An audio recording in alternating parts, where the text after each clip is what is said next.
18 फरवरी को मेरे प्यार बच्चों हिंदी का पेपर देने वाले उनके वीडियो सबसे ज्यादा इंपॉर्टेंट। मेरे प्यार बच्चों हिंदी का एक ऐसा पेपर लेकर आ गया मेरे प्यार बच्चों, कोड पहले नोट करो, कोड है 801 एचजी कोड है।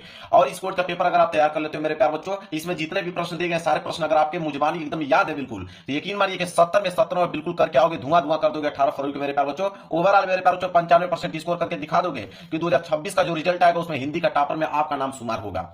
एडमिट कार्ड लेकर जाना, एडमिट कार्ड पर से देखकर सही सही अनुक्रमांक और नाम यहाँ पे मेरे प्यार बच्चों लिख लेना है। और इस पेपर को हल करने के लिए आपके पास समय रहेगा 3 घंटे 15 मिनट। 3 घंटे 15 मिनट तो छोड़िए, 2.5 घंटे के अंदर इस पेपर को सॉल्व कर पाओगे आप।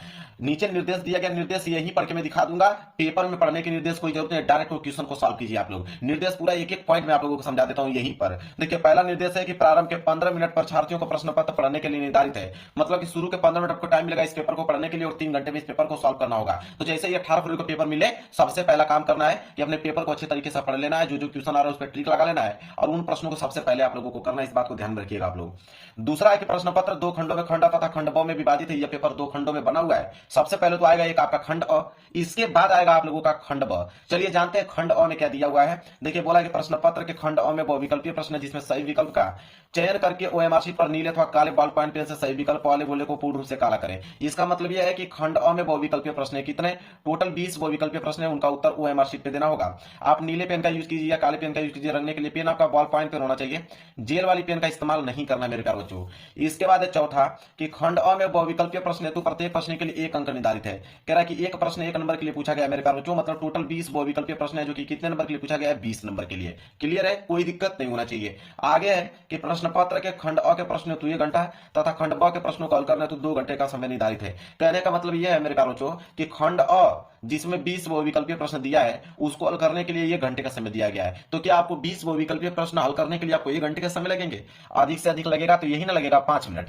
5 मिनट के अंदर सारे के सारे ऑब्जेक्टिव क्वेश्चन को रंग डालोगे, बाकी जितना भी समय बचेगा पूरा का पूरा खंड ब में लगा दीजिएगा हल करने के लिए। लास्ट निर्देश है मेरे प्यारे बच्चों कि प्रत्येक प्रश्न के सम्मुख उनके निर्धारित अंक दिए गए हैं। हर एक प्रश्न के आगे लिखा हुआ मिलेगा कि प्रश्न 1 नंबर का है या 2 नंबर का है या 4 नंबर का है या 6 नंबर का है। जितना भी नंबर का कोई भी प्रश्न होगा उसके सामने लिखा हुआ मिलेगा। देखिए कितना कम समय में पूरा डिटेल में मैंने निर्देश को बता दिया। निर्देश वहां पे पेपर में पढ़ने की कोई जरूरत नहीं है, डायरेक्ट क्वेश्चन को सॉल्व कीजिएगा।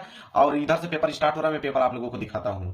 मेरे प्यारों जो पेपर आप लोगों का यहां से स्टार्ट है, सबसे पहले देखिए खंड अ आया है और खंड अ में मेरे प्यारों जो दिया हुआ है बहुविकल्पीय प्रश्न, 20 बहुविकल्पीय प्रश्न दिया है।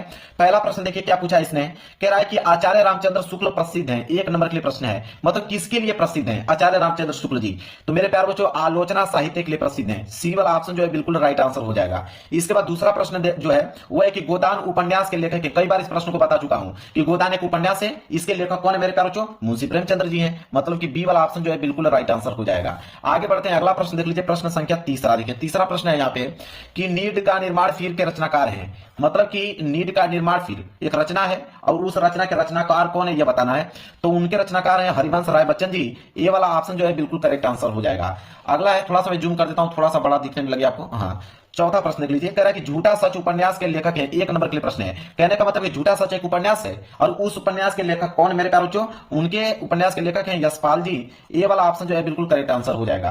पांचवा प्रश्न देख लो कि छायावाद की मुख्य प्रवृत्ति है, 1 नंबर के लिए। तो छायावाद की जो मुख्य प्रवृत्तियां मेरे प्यारे बच्चों वो है आपका श्रृंगार और प्रेम वेदना। सी वाला ऑप्शन जो है बिल्कुल राइट आंसर हो जाएगा।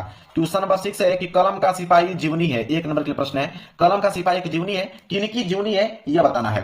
तो मेरे प्यारे बच्चों मुंशी प्रेमचंद्र की जीवनी है। बी वाला ऑप्शन जो है बिल्कुल करेक्ट आंसर हो जाएगा। आगे बढ़ते हैं, 7वां प्रश्न देख लीजिए, घनानंद किस काव्यधारा के कवि हैं? 1 नंबर के लिए प्रश्न है। तो घनानंद किस काव्यधारा के कवि हैं? तो वह है आपके रीति मुक्त काव्यधारा के। सी वाला ऑप्शन जो है बिल्कुल राइट आंसर हो जाएगा।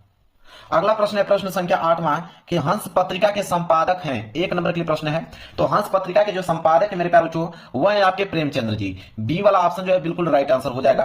प्रश्न 9 है कि जहाज का पंछी कृति की विधा है। 1 नंबर के लिए प्रश्न है, मतलब कि जहाज की पंछी एक कृति है और यह जो कृति है किस विधा की कृति है यह बताना है। तो यह जो है मेरे प्यारे बच्चों उपन्यास विधा की कृति है। सी वाला ऑप्शन जो है बिल्कुल करेक्ट आंसर हो जाएगा। अगला प्रश्न है प्रश्न संख्या 10वां कि तार सप्तक का प्रकाशन वर्ष है। 1 नंबर के लिए प्रश्न है मेरे प्यारे बच्चों। तो तार सप्तक का प्रकाशन वर्ष है सन 1943 ईस्वी। सी वाला ऑप्शन जो है बिल्कुल राइट आंसर हो जाएगा। अगला प्रश्न है प्रश्न संख्या 11 कि निर्वेद का स्थायी भाव है। 1 नंबर के लिए प्रश्न ये भी है मेरे प्यारे बच्चों। तो निर्वेद का स्थायी भाव होता है शांत रस का।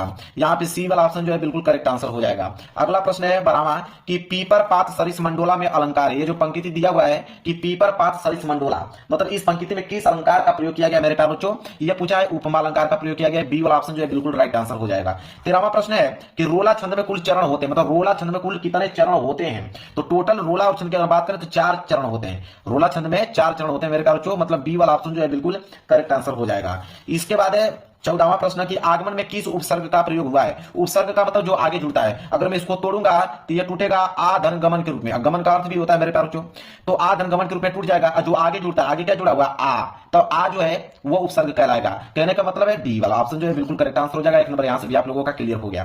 15वां प्रश्न है कि भलाई में प्रत्यय, प्रत्यय मतलब जो लास्ट में जुड़ता है, ठीक है, जो लास्ट में जुड़ता है मेरे प्यारे बच्चों उसे बोलते हैं हम लोग क्या? प्रत्यय। तो भला धन ई, जब इसे तोड़ोगे तो ये टूटेगा भला धन ई के रूप में। तो लास्ट में क्या जुड़ा हुआ है? ई जुड़ा हुआ है, तो ई जो है मेरे प्यारे बच्चों कहला जाएगा प्रत्यय। क्लियर है? चलिए अगला प्रश्न है प्रश्न संख्या 16, कह रहा है कि नीलांबर में कौन सा समास है? 1 नंबर के लिए प्रश्न है। तो नीलांबर में किस समास का प्रयोग किया गया मेरे प्यारे बच्चों? तो इसमें है कर्मधारय समास। कहीं दिख रहा है? बिल्कुल सी वाला ऑप्शन जो है बिल्कुल राइट आंसर हो जाएगा। 17वां है आम का तत्सम रूप है। 1 नंबर के लिए प्रश्न है। तो आम का अगर हम तत्सम रूप देखें तो आम्र होगा। क्या हो जाएगा? आम्र। बी वाला ऑप्शन जो है बिल्कुल करेक्ट आंसर हो जाएगा। अगला प्रश्न है प्रश्न संख्या 18 कि कृतवाच्य में प्रधानता होती है। 1 नंबर के लिए प्रश्न है। तो कृतवाच्य में प्रधानता होती है कर्ता की होती है, कर्म की, कि भाव की मेरे प्यारे बच्चों? तो देखने में ही आपको समझ में आ रहा है कि कृतवाच्य में कर्ता की प्रधानता होगी। ए वाला ऑप्शन जो है बिल्कुल राइट आंसर हो जाएगा। 19वां प्रश्न है कि ताभ्य शब्द में वचन और विभक्ति है। 1 नंबर के लिए प्रश्न है। तो ताभ्य शब्द में अगर हम वचन की विभक्ति की अगर हम बात करें तो इसमें जो प्रयोग किया गया है वो चतुर्थी विभक्ति और बहुवचन का रूप का प्रयोग किया गया, इसलिए डी वाला ऑप्शन जो है बिल्कुल राइट आंसर हो जाएगा। 20वां प्रश्न की अगर हम बात करें निम्नलिखित में सर्वनाम है। 1 नंबर के लिए प्रश्न है। तो इनमें से बताना है कि सर्वनाम, तो जैसे ही सी इट जो होता है मेरे पास जो सर्वनाम होता है, ही मतलब क्या होता है? वह। तो वह यहाँ पे लिखा हुआ है, हिंदी में समझ जाओगे। सी वाला ऑप्शन जो है बिल्कुल करेक्ट आंसर हो जाएगा। तो यह था बहुविकल्पीय प्रश्न जो कि मैंने 20 में 20 बहुविकल्पीय प्रश्न बता दिया, और 20 के 20 आपके बिल्कुल ऑब्जेक्टिव क्वेश्चन सही होकर आना पड़ेगा। एक भी प्रश्न छोड़ना नहीं है मेरे प्यारे बच्चों आप लोगों को, क्योंकि पूरा का पूरा आंसर बता दिया हूं। चलिए अब खंड ब की तरफ बढ़ते हैं। देखिए मेरे प्यारे बच्चों यहां से स्टार्ट है आप लोगों का खंड ब, और खंड ब में देखिए वर्णनात्मक प्रश्न स्टार्ट हो जाएगा। कितने नंबर के लिए? 50 नंबर का तो वर्णनात्मक प्रश्न रहेगा। इसके बाद प्रश्न संख्या 21 आया। 20 के बाद प्रश्न 21वां बोला है कि निम्नलिखित गद्यांश पर आधारित दिए गए 3 प्रश्नों को उत्तर दीजिए। 6 नंबर मिलेगा, क्योंकि 3 प्रश्न रहेगा, 2 नंबर के हिसाब से 6 नंबर मिलेगा। गद्यांश दिया हुआ, इसमें 2 गद्यांश दिया। देखिए एक आपका क वाला दिया है, कह रहा है कि क वाला अगर नहीं कर पाओगे एग्जाम में तो अथवा करके ख वाला दिया गया, मतलब 2 गद्यांश दिया है। दोनों में से कोई एक आपको एग्जाम में करके आना है। मैं आंसर दोनों को बता देता हूं, और जो आपको आसान लगेगा मेरे प्यारे उसको याद करके आप जाइएगा। क वाला पहले हम लोग देखेंगे। कह रहा है कि बुद्ध के इस जन्म की घटनाएं तो इन चित्रित कथाओं में है ही, उनके पिछले जन्मों की कथाओं का भी इसमें चित्रण हुआ है। पिछले जन्म की ये कथाएं जातक कहलाती हैं। उनकी संख्या 555 है और इनका संग्रह जातक नाम से प्रसिद्ध है, जिनका बौद्धों में बड़ा नाम है, मतलब मान है। इन्हीं जातक कथाओं में अनेक अजंता के चित्रों में विस्तार के साथ लिख दी गई है। इन पिछले जन्मों में बुद्ध ने गज, कपि, मृग आदि के रूप में विविध योनियों में जन्म लिया था और संसार के कल्याण के लिए दया और त्याग का आदर्श स्थापित करते हुए बलिदान हो गए थे। मेरे प्यार के ये गद्यांश है, और इस गद्यांश के नीचे 3 प्रश्न है टोटल, 2 नंबर के हिसाब से मिलेगा। पहला है कि उपयुक्त गद्यांश का संदर्भ लिखिए 2 नंबर, मतलब इसका संदर्भ आपको बताना है। चलिए मेरे प्यार देखते हैं इसका संदर्भ आप कैसे लिखोगे। तो प्रश्न संख्या 21 का क का पहला प्रश्न संदर्भ हेडिंग बना लीजिएगा। लिखिएगा कि प्रस्तुत गद्य अवतरण हमारी पाठ्य पुस्तक हिंदी के गद्य खंड में संकलित तथा भारतीय पुरातत्व के महान विद्वान श्री भगवत शरण उपाध्याय द्वारा लिखित अजंता शीर्षक निबंध से उद्धृत है। मतलब कि यहाँ पे अजंता चैप्टर से लिया गया है, और इसके लेखक कौन है? श्री भगवत शरण उपाध्याय जी हैं। बस 2 पॉइंट आपको इसमें मेंशन करना है। इसके बाद देखिए दूसरा प्रश्न कि गद्यांश के रेखांकित अंश की व्याख्या कीजिए। 2 नंबर इसमें मिलेगा, जहां तक अंडरलाइन किया गया था, मतलब अंडरलाइन यहां से लेकर यहां तक किया गया है कि इन पिछले जन्मों में बुद्ध ने गज, कपि, मृग आदि के रूप में विविध योनियों में जन्म लिया था और संसार के कल्याण के लिए दया और त्याग का आदर्श स्थापित करते हुए बलिदान हो गए थे। इसका हमें व्याख्या बताना है। तो देखिए व्याख्या कैसे लिखोगे, ये दूसरा प्रश्न है। रेखांकित अंश की व्याख्या ये हेडिंग हो जाएगी। लिखिएगा कि प्रस्तुत गद्यांश में लेखक ने अजंता की गुफाओं में चित्रित चित्रों का वर्णन किया है। बुद्ध ने अनेक योनियों में जन्म लिया। उन्होंने हाथी, बंदर, हिरण आदि के रूप में अनेक योनियों में जन्म लेकर संसार का कल्याण किया। वे दया और त्याग का आदर्श स्थापित करते हुए बलिदान हो गए। यह हो गया रेखांकित अंश की व्याख्या। इसके बाद अगर हम बात करें तो प्रश्न और है तीसरा कि जातक कथाएं किन्हें कहते हैं। 2 नंबर मिलेगा। तो जातक कथाएं किन्हें कहते हैं, इनका भी आंसर लिखना पड़ेगा। तीसरे का लिखेंगे कि बुद्ध ने अनेक योनियों में जन्म लिया। उनके जन्म लेने की ये कथाएं अजंता की गुफाओं में चित्रित हैं। पिछले जन्म की ये कथाएं ही जातक कहलाती हैं। तीनों प्रश्नों का मैंने उत्तर बता दिया आप लोगों को। अगर ये प्रश्न नहीं करना चाहते हैं कोई दिक्कत नहीं, आप ये वाला कर सकते हो। ख वाला क्या प्रश्न है कि रोहतास दुर्ग के प्रकोष्ठ में बैठी हुई युवती ममता सोन के तीक्ष्ण गंभीर प्रभाव को देख रही है। ममता विधवा थी। उसका यौवन सोन के समान ही उमड़ रहा था। मन में वेदना, मस्तक में आंधी, आंखों में पानी का बरसात लिए वह सुख के कंटक शयन में विकल थी। वह रोहतास दुर्गपति के मंत्री चूड़ामणि की अकेली द्विता थी। फिर उसके लिए कुछ अभाव होना असंभव था, परंतु वह विधवा थी। हिंदू विधवा संसार में सबसे तुच्छ निराश्रय प्राणी है, तब उसकी विडंबना का अंत कहां था। ये मेरे प्यारे बच्चों, ये हो गया आपका गद्यांश। इसके नीचे 3 प्रश्न है जो कि इधर दिया हुआ मैं दिखाता हूं आप लोगों को। देखिए 3 प्रश्न है ना। पहला प्रश्न है कि उपयुक्त गद्यांश का संदर्भ लिखिए, 2 नंबर मिलेगा। चलिए इसका संदर्भ देख लेते हैं। तो देखिए यहाँ पे ख वाला, ख का पहला, तो हेडिंग आप लोग डाल लीजिएगा संदर्भ। संदर्भ में डालने वाला लिखिएगा कि प्रस्तुत गद्यांश हमारी पाठ्य पुस्तक हिंदी के गद्य खंड में संकलित ममता नामक कहानी से लिया गया है। इसके लेखक जयशंकर प्रसाद जी हैं, मतलब कि ममता चैप्टर से लिया गया है, और इसके लेखक कौन है? जयशंकर प्रसाद जी हैं। क्लियर हो गया। इसके बाद दूसरा प्रश्न है कि रेखांकित अंश की व्याख्या कीजिए, 2 नंबर मिलेगा। देखिए मेरे प्यारे, तो अंडरलाइन यहां तक किया है कि हिंदू विधवा संसार में सबसे तुच्छ निराश्रय प्राणी है, तब उसकी विडंबना का अंत कहां था। इसका मेरे प्यारे हमें व्याख्या बताना है। देखिए व्याख्या कैसे लिखेंगे, दूसरे का हेडिंग डाल लीजिएगा रेखांकित अंश की व्याख्या। इसके बाद लिखना चालू कीजिएगा कि हिंदू समाज में विधवा का जीवन दुखी, उपेक्षित और अनाथ जैसा होता है। इस कारण उसका जीवन उसके लिए भार बन जाता है। संसार की सभी सुख सुविधाएं भी उसको शांति प्रदान नहीं कर पाती हैं। ऐसी ही विकट परिस्थितियों से युक्त ममता के कष्टों का भी अंत नहीं था। क्लियर है। चलिए इसके बाद देखेंगे, एक प्रश्न और दिया था। देखिए एक प्रश्न और है ना, तीसरा, कि गद्यांश के आधार पर संसार में सबसे तुच्छ निराश्रय प्राणी कौन है, 2 नंबर इसमें मिलेगा। तो इनका भी आंसर लिखना पड़ेगा। तीसरे का कि संसार में हिंदू विधवा प्राणी को एक तुच्छ निराश्रय प्राणी मानते हैं। बस इतना पॉइंट लिख देना है। क्लियर है मेरे प्यारे बच्चों। चलिए अब हम आएंगे प्रश्न संख्या 22 की तरफ। दोनों मैंने बता दिया है, दोनों में से जो मन करेगा उसको याद करके जाइएगा। प्रश्न 22 है कि दिए गए पद्यांश पर आधारित 3 प्रश्नों के उत्तर दीजिए। अभी हमने गद्यांश देखा, ये पद्यांश आ गया। पद्यांश भी 6 नंबर के लिए ही होता है, क्योंकि इसके नीचे भी 3 प्रश्न होते हैं। 2-2 नंबर के हिसाब से 3 नंबर 6 नंबर मिलता है यहाँ पे। अब मेरे प्यारे इसमें भी 2 दिया है। एक आपका क वाला दिया गया है, कह रहा है कि क वाला नहीं कर पाओगे तो अथवा करके ख वाला दिया गया। दोनों में से कोई एक ही करना है। मैं तो आंसर दोनों का बता दूंगा आपको।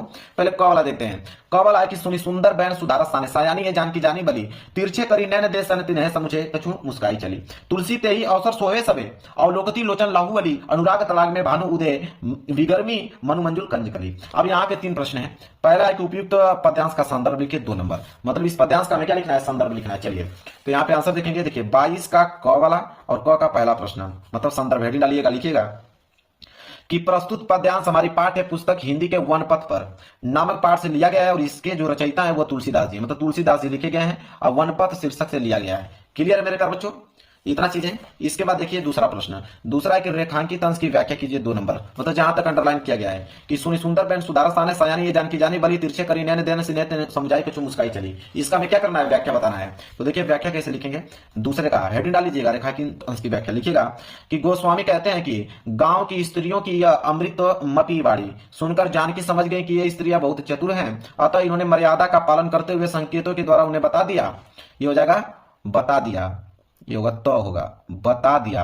अपने नेत्र तिरछे करके इशारा करके कुछ समझाकर सीता जी मुस्कुराती हुई आगे बढ़ गई। क्लियर है। चलिए इसके बाद देखिए एक प्रश्न और है, तीसरा, कि अनुराग तड़ाग तथा मनुमंजुल कंजकली में कौन सा अलंकार है। ठीक है, तो 2 नंबर इसमें भी मिलेगा। तो इसमें लिखेंगे तीसरे का कि अनुराग तड़ाग में रूपक तथा मनु मंजुल कंजकली में उत्प्रेक्षा अलंकार, मतलब उत्प्रेक्षा अलंकार का प्रयोग किया गया है। क्लियर है। चलिए अगर नहीं करना चाहते हैं तो देखिए यहाँ पे दिया हुआ है कि सच्चा प्रेम वही है जिसकी तृप्ति आत्मबलि पर हो निर्भर, त्याग बिना निष्प्राण प्रेम है, करो प्रेम पर प्राण निछावर, देश प्रेम व पुण्य क्षेत्र है, अमल असीम त्याग से विलसित, आत्मा के विकास से जिसमें मनुष्यता होती है विकसित। अब देखिए इसके नीचे भी 3 प्रश्न है। पहला है कि उपयुक्त पद्यांश के शीर्षक एवं कवि का नाम लिखिए, 2 नंबर मिलेगा। चलिए देख लेते हैं इसका आंसर। देखिए अथवा करके यहाँ पे ख वाला है, ख का पहला, यहाँ पे संदर्भ हेडिंग डाल लीजिएगा, लिखिएगा कि प्रस्तुत पद हमारी पाठ्य पुस्तक के हिंदी काव्य खंड में संकलित स्वदेश प्रेम शीर्षक से उद्धृत है, और इसके रचयिता श्री राम नरेश त्रिपाठी जी हैं, और यह कविता उनके काव्य संग्रह स्वप्न से ली गई है। ये हो गया मेरे प्यारे बच्चों संदर्भ।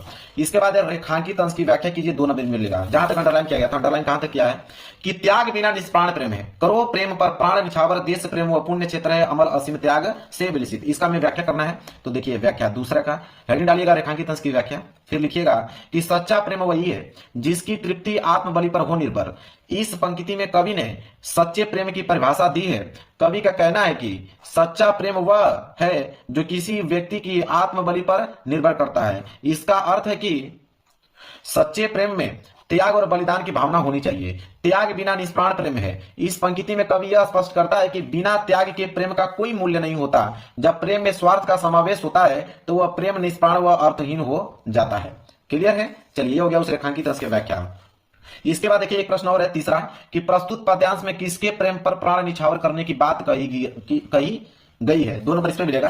तो इसका आंसर हम लोग लिखेंगे तीसरे का कि प्रस्तुत पद्यांश में देश प्रेम पर प्राण निछावर करने की बात कही गई है। कवि यह बताते हैं कि सच्चा देश प्रेम वह पुण्य क्षेत्र है जिसमें असीम त्याग से आत्मा का विकास होता है और इसी प्रेम के माध्यम से मनुष्यता का विकास भी संभव है। क्लियर है। चलिए अब हम आगे बढ़ेंगे प्रश्न संख्या 23 की तरफ। 22 का मैंने क और ख दोनों बता दिया। 23वां प्रश्न है मेरे प्यारे बच्चों कि निम्नलिखित संस्कृत गद्यांश में से किसी एक का संदर्भ सहित हिंदी में अनुवाद कीजिए। अब संस्कृत का गद्यांश मेरे प्यारे बच्चों आ गया। कितने नंबर के लिए? 5 नंबर के लिए। 2 नंबर तो मिलेगा यहाँ पे इसके संदर्भ में और 3 नंबर मिलेगा इसका हिंदी अनुवाद पे, तब जाके 5 नंबर होगा। इसमें भी 2 है, एक क वाला दे दिया, कह रहे क वाला अगर नहीं कर पाते हैं कोई दिक्कत नहीं है, अथवा करके आपके यहाँ ख दिया नीचे, तो क और ख दोनों दिया है। अब मैं तो दोनों का आंसर बताऊंगा, आपको कोई एक ही करना होगा। तो क वाला है कि वाराणसी प्राचीन काल देव गेहे गेह विद्या है, यह वाला, इसका मैं संदर्भ सहित हिंदी में अनुवाद बता देता हूं। चलिए देखते हैं प्रश्न 23 का क। देखिए प्रश्न 23 का क, यहाँ पे संदर्भ, इसके नीचे प्रसंग, फिर हिंदी अनुवाद। तो संदर्भ में लिखेंगे कि प्रस्तुत संस्कृत गद्यांश हिंदी पाठ्य पुस्तक के वाराणसी पाठ से लिया गया, मतलब वाराणसी पाठ से लिया गया है। प्रसंग की अगर हम बात करें, प्रसंग का मतलब क्या होता है? इस पूरे के पूरे संस्कृत गद्यांश में किन चीजों के बारे में बात किया गया है? तो प्रसंग में लिखेंगे कि संस्कृत गद्यांश में वाराणसी की प्राचीनता और वर्तमान स्थिति के बारे में बताया गया है। अब मेरे प्यार तो इसका हिंदी अनुवाद देखेंगे, ये पूरे के पूरे हिंदी अनुवाद देखेंगे तब जाके 3 नंबर मिलेगा। तो हिंदी अनुवाद में लिखेंगे कि वाराणसी में प्राचीन काल से ही घर घर में विद्या की दिव्य ज्योति प्रकाशित होती रही है और वर्तमान में भी यहाँ संस्कृत वाणी की धारा निरंतर प्रवाहित रहती है और लोगों को ज्ञान बढ़ाती है। यहाँ पर अनेक उच्च कोटि के आचार्य और विद्वान के द्वारा वैदिक साहित्य के अध्ययन और अध्यापन में आज भी प्रसारित है। वाराणसी में केवल भारतीय नहीं अपितु विदेशों से भी संस्कृत भाषा को पढ़ने के लिए यहाँ आते हैं और बिना किसी शुल्क के विद्या ग्रहण करते हैं। यहाँ पर कई विश्वविद्यालय जैसे संस्कृत विश्वविद्यालय, हिंदू विश्वविद्यालय और काशी विद्यापीठ विश्वविद्यालय हैं जिनमें नवीन और प्राचीन ज्ञान विज्ञान के विषयों का अध्ययन होता है। अब मेरे प्यारे मैं पूरा का पूरा इसका हिंदी अनुवाद इसका बता दिया मेरे प्यारे बच्चों। अगर ये नहीं करना चाहते हैं कोई दिक्कत नहीं है, अथवा करके नीचे दिया गया ना, इस वाले को बता दीजिए, विश्व से अस्त्रष्टा ईश्वर, इसका बता दीजिए। इसका भी 2 ही पॉइंट लिखना है, संदर्भ और हिंदी अनुवाद। ठीक है, आपका मन करेगा तो प्रसंग भी लिख सकते हैं। ठीक है, तो देखिए इसका हम लोग देखेंगे। देखिए अथवा करके यहाँ पे ख वाला है, ख का संदर्भ और हिंदी अनुवाद। तो संदर्भ में लिखेंगे कि प्रस्तुत संस्कृत गद्यांश हमारी पाठ्य पुस्तक हिंदी के संस्कृत खंड में संकलित भारतीय संस्कृति पाठ से उद्धृत है, मतलब भारतीय संस्कृति चैप्टर से लिया गया है। हिंदी अनुवाद की अगर हम बात करें तो लिखेंगे कि ब्राह्मण की रचना करने वाला एक ही ईश्वर है, यह भारतीय संस्कृति का मूल है। विभिन्न धर्मों के लोग एक ही ईश्वर की अलग अलग नामों से पूजा करते हैं। अग्नि, इंद्र, कृष्ण, करीम, राम, रहीम, जिन्न, बुद्ध, क्राइस्ट, अल्लाह आदि सब एक ही परमात्मा के नाम है। उन्हें लोग भी गुरु भी मानते हैं, अतः सभी मतों की समानता एवं सम्मान ही हमारी संस्कृति का संदेश है। ये इसका हिंदी अनुवाद हो गया मेरे प्यारे बच्चों। क्लियर है? मैंने दोनों बता दिया, एक तो क वाला बता दिया और अथवा करके ख वाला, दोनों बता दिया। जो आसान लगेगा उसको याद करके जाइएगा। इसके बाद आया प्रश्न संख्या 24। प्रश्न संख्या 24 है मेरे प्यारे बच्चों कि दिए गए संस्कृत पद्यांश में से किसी एक का संदर्भ सहित हिंदी में अनुवाद कीजिए। अब संस्कृत का पद्यांश आ गया और संस्कृत का पद्यांश भी 5 नंबर के लिए ही होता है। 2 नंबर संदर्भ में, 3 नंबर इसके हिंदी अनुवाद में। इसमें भी 2 दिया है, क वाला दिया गया है और क नहीं कर पाओगे तो अथवा करके ख वाला दिया गया है। तो पहले क वाला कर देते हैं, बंदम वर्ण वापी जय वापी पराजय उभयत्र समय वीर वीर वीर भाव ही वीरता। ठीक है, ये है मेरे प्यारे बच्चों। इसका हमें क्या बताना है? संदर्भ सहित हिंदी में अनुवाद बताना है। चलिए देखते हैं 24 का क। 24 का क का संदर्भ लिखेंगे प्रस्तुत श्लोक हमारी पाठ्य पुस्तक हिंदी के संस्कृत खंड वीरा वीरेन पूजते नामक पाठ से उद्धृत है, मतलब वीर वीरेन पूजते नामक चैप्टर से लिया गया है। हिंदी अनुवाद की अगर हम बात करें तो लिखेंगे बंधन हो अथवा मरण हो, जीत हो या हार हो, दोनों ही अवस्थाओं में वीर समान रहता है। वीर भाव को ही वीरता कहते हैं। क्लियर है? अगर ये नहीं करना चाहते हैं तो सार्थ प्रवसतो मित्र भार्या मित्र गृह सतह, इसको कर सकते हो। इसमें भी 2 ही पॉइंट लिखना है, संदर्भ सहित हिंदी में अनुवाद। मेरे प्यारे 5 नंबर मिल जाएगा। चलिए देखते हैं अथवा करके। देखिए ख वाला, इसका यहाँ पे संदर्भ है, यहाँ पे हिंदी अनुवाद है। संदर्भ में लिखेंगे कि प्रस्तुत श्लोक हमारी पाठ्य पुस्तक हिंदी के संस्कृत खंड से संकलित जीवन सूत्राणी नामक पाठ से अवतरित है, मतलब जीवन सूत्राणी चैप्टर से लिया गया है। हिंदी अनुवाद की अगर बात करें लिखेंगे कि एक मित्र उस व्यक्ति के लिए मित्र होता है जो दूर रहता है और एक पत्नी उस व्यक्ति के लिए मित्र होती है जो घर पर होता है। चिकित्सक दुखियों का मित्र होता है और दान मरते हुए का मित्र होता है। ये हो गया संदर्भ, ये हो गया इसका हिंदी अनुवाद। तो मैंने दोनों को बता दिया, क और ख दोनों को बता दिया। जो अब मन करे उसको याद करके मेरे प्यारों यहाँ पे जाइएगा, कोई दिक्कत नहीं है। अब आएंगे प्रश्न संख्या 25। प्रश्न संख्या 25 है कि अपने पठित खंड काव्य के आधार पर निम्नलिखित प्रश्नों में से किसी एक का उत्तर दीजिए। अब खंड काव्य कितने नंबर के लिए दिया है? 3 नंबर के लिए दिया गया है। तो खंड काव्य तो जिला वाइज आता है, जो आपके जिला में पूछा जाएगा वही खंड काव्य आपको करना होगा। कोई दूसरा करोगे तो 1 नंबर भी आपको नहीं मिलेगा। तो याद रख लीजिएगा, आप आगे से ही देख लेना, अपने ट्यूशन बैंक में देख लेना, अपने किताब में देख लेना कि आपके डिस्ट्रिक्ट में कौन सा खंड काव्य पूछा जाता है, वही एग्जाम में आपको करके आना है। वैसे खंड काव्य तो बहुत सारे दिए हुए हैं, दिया हुआ है मुक्ति दूत, ज्योति जवाहर दिया है, यहाँ पे मेवाड़ मुकुट दिया गया है, यहाँ पे आपका अग्र पूजा दिया गया है, यहाँ पे जय सुभाष दिया गया है, इसके बाद मातृभूमि दिया गया है, कर्ण दिया गया है, करमवीर दिया गया है, यहाँ पे तुमुल दिया गया है। इतने सारे दिए गए हैं, लेकिन आपको वही करना है जो आपकी डिस्ट्रिक्ट में पूछा जाता है। इसके बाद प्रश्न संख्या 26 का क बोला है कि दिए गए लेखकों में से किसी एक लेखक का जीवन परिचय देते हुए उनके प्रमुख रचना का उल्लेख कीजिए। 5 नंबर मिलेगा। तो जीवन परिचय सारे विद्यार्थियों को मालूम होगा, या तो आप जयशंकर प्रसाद पे लिखिए, या तो आचार्य रामचंद्र शुक्ल जी का, या तो डॉक्टर भगवत शरण उपाध्याय जी का। 3 ऑप्शन है, तीनों में से किसी एक लोग का जीवन परिचय लिखना है। 2 नंबर रचना पे मिलता है, 3 नंबर जीवन परिचय पे मिलता है। तो मैं जयशंकर प्रसाद का आप लोगों को बता देता हूं। देखिए कैसे लिखोगे, सबसे आसान भाषा में बताऊंगा आपको। देखिए प्रश्न संख्या 26 का क जीवन परिचय लेखक का जयशंकर प्रसाद जी का। देखिए जीवन परिचय नहीं डालोगे, लिखोगे कि जयशंकर प्रसाद का जो जन्म हुआ था सन 1889 ईस्वी में काशी के एक प्रसिद्ध परिवार में हुआ था, प्रतिष्ठित परिवार में हुआ था। इनके पिता का नाम था देवी प्रसाद तथा माता का नाम था मुन्नी देवी। बचपन में ही पिता की मृत्यु हो जाने के कारण इनकी प्रारंभिक शिक्षा घर पर हुई। घर पर इन्होंने हिंदी, अंग्रेजी, संस्कृत, उर्दू, फारसी का गहन अध्ययन किया। ये बड़े ही हंसमुख और सरल स्वभाव के थे। इनका बचपन सुख से बीता, किंतु दानशीलता के कारण ये ऋणी हो गए। अपने पैतृक संपत्ति का कुछ भाग बेचकर इन्होंने ऋण से छुटकारा पाया। अपने जीवन में इन्होंने कभी व्यवसाय की ओर ध्यान नहीं दिया, मतलब व्यवसाय की ओर ध्यान नहीं दिया। परिणाम स्वरूप इनकी स्थिति बिगड़ती गई और चिंताओं ने घेर लिया और इनका शरीर क्षय रोग से पीड़ित हो गया और सन 1937 ईस्वी में केवल 48 वर्ष की आयु में इनकी जो है मृत्यु हो गई। रचना की बात करें, कमायनी, आंसू, लहर, झरना इत्यादि ये इनकी महत्वपूर्ण रचना है। बस देखिए कितना आसान है, तुरंत याद हो जाएगा आप लोगों को। इसके बाद एक ख वाला कि निम्नलिखित कवियों में से किसी एक कवि का जीवन परिचय देते हुए उनके प्रमुख रचना का उल्लेख कीजिए। 5 नंबर मिलेगा इनके पे भी। 2 नंबर रचना पे, 3 नंबर इनके जीवन परिचय पे। या तो आप महाकवि सूरदास पे लिखिए, या तो सुमित्रानंद पंत, या तो बिहारी लाल। तीनों लोगों में से किसी एक का ही आपको जीवन परिचय लिखना है। मैं सूरदास का बता देता हूँ जीवन परिचय, नोट कर लीजिए। जीवन परिचय सूरदास जी का लिखोगे कि सूरदास का जो जन्म हुआ था 1478 ईस्वी में रुन्नकता क्षेत्र में हुआ था। यह गांव जो है मथुरा आगरा के मार्ग के किनारे स्थित है। कुछ विद्वानों का मत है कि सूर का जो जन्म हुआ था वो दिल्ली के पासी सी नामक स्थान पर एक निर्धन सारस्वत ब्राह्मण परिवार में हुआ था। वह बहुत विद्वान थे। उनकी लोग आज भी चर्चा करते हैं कि वे मथुरा के बीच गौघाट पर आकर रहने लगे थे। सूरदास के पिता रामदास गायक थे। सूरदास के जन्मांध होने के विषय में मतभेद है। प्रारंभ में सूरदास आगरा के समीप गौघाट पर रहते थे। वहीं उनकी भेंट जो है श्री वल्लभाचार्य से हुई और वे उनके शिष्य बन गए। वल्लभाचार्य ने उनको पुष्टि मार्ग में दीक्षित करके श्री कृष्ण लीला के पद गाने का आदेश दिया। सूरदास जी की मृत्यु जो हुआ था वो गोवर्धन के निकट पारसौली ग्राम में 1584 ईस्वी में हुआ था। सूरदास जी निम्नलिखित ग्रंथ लिखे थे, जैसे सूरसागर, यहाँ पे सूर सरावली, साहित्य लहरी। बस 3 आपको पॉइंट लिख देना है, ये सब कुछ लिखने की जरूरत नहीं है। बस आप लिखिएगा सूरसागर, सूर सरावली, साहित्य लहरी, बस 3 लिख दीजिएगा, काम आपका बन जाएगा। इसके बाद आएगा प्रश्न संख्या 27 कि अपने पाठ्य पुस्तक में से कंठस्थ को एक श्लोक लिखे जो इस प्रश्न पत्र में न आया हो। कोई श्लोक लिखना है जो इस पेपर में न आया हो, 2 नंबर मिलेगा। तो चलिए मैं श्लोक आप लोगों को यहाँ पे बता देता हूँ। चलिए मैं बोल देता हूँ, आप नोट कर लीजिए। सर्वे भवन्तु सुखिनम, सर्वे सन्तु निरामया, सर्वे भद्राणि पश्यन्तु मां कश्चित् दुःख भाग् भवेत्। ठीक है। और यह वाला जो मैं लिखा हूं मेरे प्यारे बच्चों कि बंदम मरणो वापी जयो वापी प्रजा व्यत्र सम्मो वीर वीर भाव ही वीरता, ये इस पोयम है जो कि इस पेपर में आया था, इसलिए मैं इसको नहीं बताऊंगा, क्योंकि यह लिख के आओगे नंबर नहीं मिलेगा, क्योंकि उसने बोला कि जिस पेपर में ना आया हो कोई दूसरा लिखने के लिए मेरे प्यारे बच्चों बोला यहाँ पे है। तो आप ये लिख सकते हो, सर्वे भवन्ति सुखिनम, सर्वे सन्तु निरामया, सर्वे भद्राणि पश्यन्तु मां कश्चित् दुःख भाग् भवेत्। ठीक है। चलिए आगे बढ़ते हैं। प्रश्न 27 यहाँ पे कंप्लीट हो गया। इसके बाद प्रश्न 28 कि निम्नलिखित में से किन्हीं 2 प्रश्नों के उत्तर संस्कृत में दीजिए। 2 नंबर मिलेगा। तो 1 2 3 4 आपके पास ऑप्शन 4 है। इन 4 में से किन्हीं 2 ही प्रश्नों का उत्तर देना है। तो मैं एक दूसरे का बता देता हूं कि चंद्रशेखर स्वग्रीम किम अवदत। ठीक है। एक दूसरे का बता देता हूं, एक चौथे का बता देता हूं कि वाराणसी केसा संगम मछली अस्थि वाला। तो देखिए ये हो गया दूसरे का आंसर, देखिए दूसरा, और ये हो गया चौथे का आंसर। तो मैंने 2 प्रश्नों का उत्तर बता दिया, 2 ही प्रश्नों का काम है।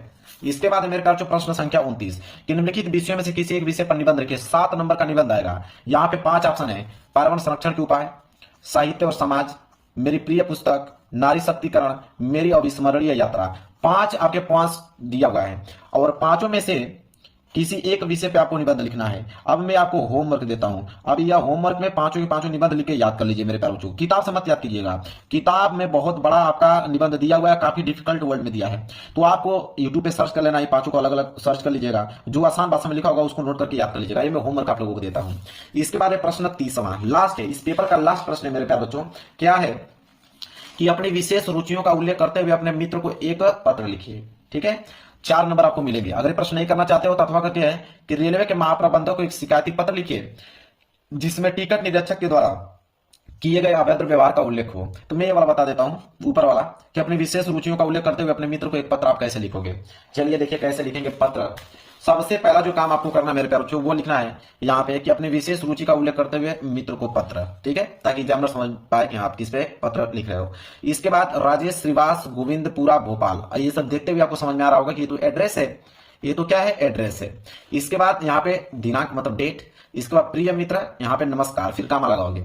फिर इसके बाद पूरी की पूरी अपनी कहानी लिखोगे कि आज बहुत दिनों बाद मैं तुमको पत्र लिख रहा हूं और तुमको पत्र लिखते हुए मुझे काफी आनंद आ रहा है। कैसे हो मित्र, आशा करता हूं अच्छे ही होगे और सब कुछ कुशल मंगल होगा। यहाँ भी सब कुछ कुशल मंगल है।